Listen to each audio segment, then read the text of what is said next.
حضرت عمر فاروق کو ایک شخص کے بارے میں پتا چلا کہ وہ ماں کو گالیاں دیتا ہے۔ اپنے اس شخص کو بلوایا اور حکم دیا کہ پانی سے بھری ہو میم مسک لائی جائے، پھر وہ مسک اس کے پیٹ پر خوب کس کر بندھوا دی، اور اس کو کہا کہ اسے اسی مسک کے ساتھ چلنا پھرنا بھی ہے، اور کھانا پینا بھی ہے، اور سونا جاگنا بھی ہے۔ ایک دن گزرا تو وہ بندہ بلاتا ایوا حاضر ایوا کہ اس کو معاف کر دیا جائے، وہ آئندہ ایسی حرکت نہیں کرے گا۔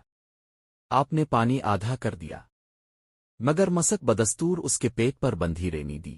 مزید ایک دن کے بعد وہ بندہ ماں کو بھی سفارشی بنا کر ساتھ لے آیا کہ اس کو معاف کر دیا جائے اور اس مسک کو ایٹا دیا جائے۔ وہ 2 دن سے نہ تو سو سکا ہے اور نہ ہی ٹھیک سے کھا سکا ہے۔